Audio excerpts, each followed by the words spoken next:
So you guys have been coming back in late in sets, and it seems like you used to, and maybe it was the other team that did that to you. So how have you changed that, do you think?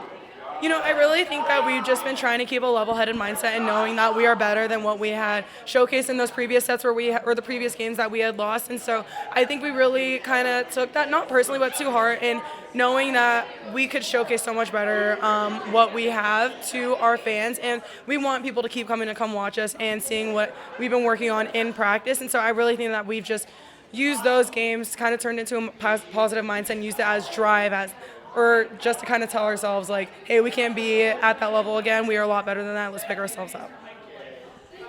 And what was your mindset during the fourth set with all the back and forth? What was your mindset? How did you stay focused? Honestly, just thinking, make them work, like make them make all the errors or put the pressure on them and just control what's going on our side. Stay calm, keep talking to each other, and just trust the game, trust each other, and know that we'll take care of each other no matter what. What do you have to say about the impact she's had since she's been healthy again? Yes, she has been performing really well. I'm actually super happy to see her out on the court. She's been getting so many good swings. There's times on the court where I find myself saying, like, set Renee, set Renee, set Renee, just because, like, she's on fire and she knows where to put the ball, and the team's just, they haven't really figured out how to manage or, like, how to defend her, because I think just because you haven't been, like, in for a while. But, like, now that she's coming back in it, I think that it's definitely keeping other teams on their toes for sure. And how do you feel about, having this effect on your team when you're getting in there?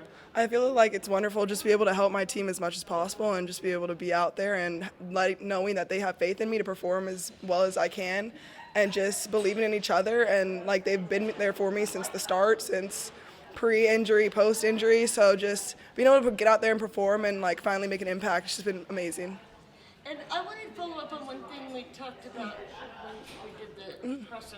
You talked about your type 1 diabetes. Yes. Do you have to test during, we've had women's basketball players who had to test during competition. Yeah. Do you have to do that? So for me, I have the Dexcom, so it does automatic blood sugar readings for me, but it doesn't really work on the court. So once I'm on the bench, it'll start like reading on its own, but once I go back on the court, it won't. So it's just like an on and off, but be able to see it when I'm off and like be able to control it has really helped, yeah. And what do you have to do to maintain that when you're playing? Really just going into the game with like a good base blood sugar, and then just maintaining drinking water a ton, and just making sure I keep it low enough to where I'll be healthy and not injuring myself more in the game by having a bad blood sugar. And what was the moment you guys think you struggled the most?